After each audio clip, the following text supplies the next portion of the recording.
Welcome back, ladies and gentlemen, to another episode of The Fantasy Birds. Today, we are back with some more fantasy basketball heading into week 10 of the NBA season. Season is absolutely flying right by, so let's go ahead and roll right with it into some more waiver wire targets that we want to be adding coming into week 10. Last week, we talked about some guys that we wanted to be trading for buy low targets. Our number one buy low target was De'Aaron Fox coming off of that foot injury. Sat out 2 games with that injury, came back, looked really good for the Sacramento Kings. So we love the way that that's going for De'Aaron Fox. A couple other guys we wanted to trade for, Chris Middleton and Devin Booker, actually sustained injuries right after we posted that video, but we still think they're very good buy low targets. We project their numbers to get on track going forward the rest of the season. But let's hop into this week's video. We got 5 waiver wire targets I want to be adding if available in your leagues.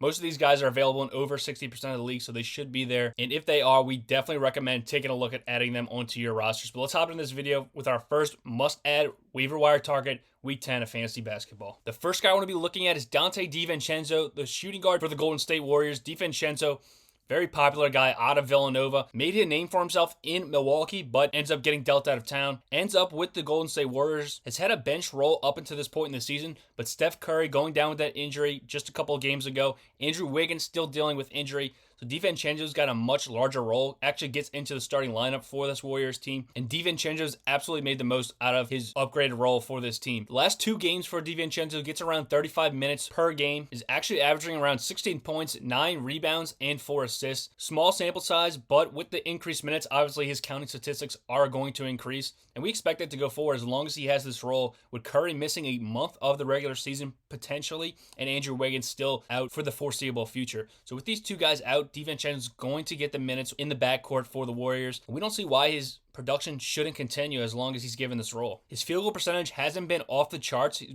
shooting around 50%, a little bit under the last 2 games. So we think he's going to be able to sustain this production, and his defensive numbers are just as good. A steal per game for DiVincenzo, definitely something we want to be keeping an eye on in category leagues. He's not totally costing you on the defensive side of the ball. So good points, rebounds guy the last 2 games with this production. Decent assists, high 3-pointers made, and those steals like we talked about. Not going to kill you on the field goal percentage or free throw percentage. DiVincenzo's a great add in category leagues to fill in with those guys out. In points leagues, he's also going to be a must add for us. But in category leagues where he's adding in those threes, that free throw and field goal percentage isn't killing you. We love DiVincenzo with the steals he's going to bring on a game-to-game basis. Definitely would look into adding him if available in your rosters. He's going to have some serious value in the short term while he gets the starting role for the Golden State Warriors. Next guy I want to talk about is Jalen Duren, the big man for the Detroit Pistons. Actually had him on a waiver wire video a couple of weeks ago when Isaiah Stewart went out with injury, but Duren didn't really blossom into that product that we thought he was going to with the absence of Isaiah Stewart. However, it just took him a little bit more time. Looks to be on track. Has actually played alongside Stewart in the starting lineup. Marvin Bagley, his minutes have been decreased like they have on every team he's been on, unfortunately. But Jalen Duren, a very raw prospect coming out of Memphis, very highly recruited, very highly talented player. Gets drafted early because of the potential he has. So much athleticism, so much length for Duren. And we're starting to see that on the defensive end. The last 5 games, actually putting up 14 rebounds per game. Pretty astonishing numbers for a guy playing power forward alongside another big man in Isaiah Stewart. Like DiVincenzo, Jalen Duren also getting some more action on the court. Pistons are starting to believe in this young, talented system they have going on. Unfortunately, they lose Cade Cunningham, but still have some very active young players like Killian Hayes, Jaden Ivey, and Jalen Duren, the new center, that they hope to be the long-term answer in the front court for them. Doesn't do much offensively, just around 8 to 10 points a game. With those rebounds, like we talked about, they still should continue. In category leagues, you can't expect much out of him in the assist, steal, or block category. Pretty underwhelming numbers for such an athletic guy like Duren. The defensive capability should look to continue as he grows and gets a better grasp of the defensive system. But so far, not much steals or blocks. But in a points league where we're just worried about the counting statistics, points and rebounds should grow with Duren as his minutes grow with him. So I love adding Duren, especially as they're going to keep giving him around 28 to 30 minutes. The last 5 games minutes that he's logged go as 26, 27, only 23, but then back up to 30 and 36 minutes for Duren. So he's getting that run on the floor, and the fantasy production has ensued, averaging around 30 fantasy points per game in these 5 past games. So we think he could be on the rise, getting more acquainted on this Detroit team. So moving forward, we want to be adding Duren as a stash player, not someone we want to count on right away, but with the talent the prospect that Jalen Duren is. I love adding him on the waiver wire, given the fact that the coaching staff is starting to believe in giving him these minutes on the floor. So with that, I can't be leaving him on the waiver wire. We got to go grab another highly talented big man coming out of college just last year. Walker Kessler for the Utah Jazz is going to be our next waiver wire pickup. Kessler coming out of Auburn, kind of overlooked in the draft class, just because he's playing alongside Jabari Smith, a top 3 pick in the draft at Auburn. Kessler kind of an afterthought in this draft, but he's definitely lived up to the hype. He is coming off the bench in Utah, which poses some problems with multiple big men in front of him, like Kelly Olynyk and Lauri Markkanen. Their roles not going anywhere on this team, so Kessler's had to fight and claw to get his minutes on the floor, but he has not disappointed when he's been given the opportunity. The last 8 games, Kessler's actually recorded 3 blocks on a per-game basis. This is great in a category league if you're trying to stream blocks. We knew that Kessler was going to have this ability coming out of Auburn, a 7-footer, with some extreme length and a decent bit of athleticism. So these block numbers should continue for him, but the rebounds and points have also been there for him as he stepped into a bigger role. Last 2 games against the New Orleans Pelicans, good matchup for Kessler, as Pelicans are one of the best paint scoring teams. So Kessler, a big 7-footer with extreme length, definitely going to pose a much better matchup for the Pelicans, as he's able to contest a lot of Zion and Valanciunas' shots down low. But still, Kessler, given the minutes, we've seen his numbers tick up from the low teens to around the 20 to 24 minutes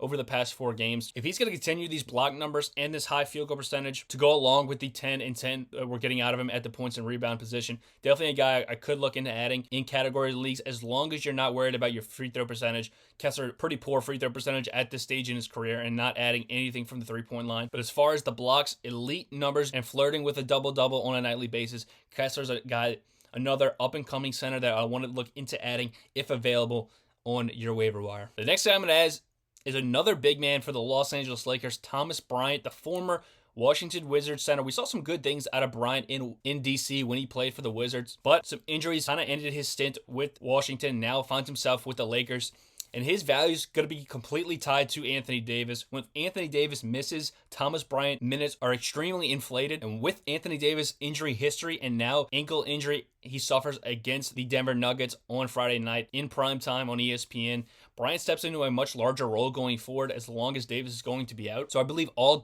Anthony Davis owners need to be rostering Thomas Bryant, sort of a handcuff type deal in daily lineups. A great add, as you can get him in whenever Davis misses throughout the rest of the season. He's not going to play every game the rest of the way, I guarantee that. Even after he comes back from this ankle injury, it's just who Anthony Davis is. But Bryant, when playing this larger role in Davis' absence, he's going to be a dominant force down low, one of their only athletic big men left on the roster. So alongside LeBron and Russell Westbrook, I love throwing Thomas Bryant in there, subbing in for Anthony Davis' injury. With this ankle injury, we don't know how long he's going to miss just yet, but if he misses any time at all, Bryant's going to be a must-add for daily lineups, a very prized streaming target going forward, and someone available in almost every league, so you can easily grab him. Like I said earlier, all Anthony Davis owners, I think at this point, the sample size is great enough. We've seen multiple games of Davis missing and Bryant stepping into this new larger role and performing pretty well. So definitely a guy I want to be adding, not only if you have Davis on your roster, but also a streaming target in daily lineups that you can plug in on a game-to-game basis and feel pretty confident you're going to get some pretty sizable production out of the big man for the Lakers. The last guy on our list is actually going to be the most owned guy in fantasy basketball, only available in around 50% of leagues, so there's a 50-50 chance that he is available. Bogdan Bogdanovic for the Hawks starts off the season with an injury, comes back around 2 weeks ago, but the 3 of the last 4 games, he's been on absolute tear, with DeJounte Murray missing with that ankle injury. Like we talked about, 3 of the last 4 games, Bogdanovic actually averaging 28 points a night, a lethal shooter from beyond the arc to go alongside Trae Young. Actually puts in some pretty solid rebounding and assist numbers from the shooting guard position. While yes, he might not be available in most leagues, someone I want to be adding in the meantime while the Hawks are dealing with some injuries of their own, because Bogdanovic, very streaky shooter, could be going off for 28 to 30 each and every night, like we've seen from 3 of the past 4 nights. So definitely a solid option if available in your leagues with some of the injuries they're dealing with. 19 points on average so far this season, but like we've seen, the recent outbursts from Bogdanovic can get hot and go on some pretty serious stretches. Some people might not have added him because he comes into the season with that injury and looked a little bit slow to start off. But back in 100%, Bogdanovic looks really good the past couple of games. So if available, like I said, let's go grab him. Those are 5 guys I love adding in week 10 of fantasy basketball. Dante DiVincenzo, Jalen Duren, Walker Kessler, Thomas Bryant, and Bogdan Bogdanovic for the Atlanta Hawks. Let me know what you guys think of these 5 guys. If any of them you're hesitant on adding for their short-term or long-term production going forward in fantasy basketball. Let me know if there's any guys that I missed on this list that you would be adding going forward to help your team win a championship in fantasy basketball. But thank you guys for watching so much. Leave a comment if you have any questions regarding fantasy basketball. I will be sure to get down to every single question. Thank you guys for watching the Fantasy Birds, and we'll see you guys next week with another episode.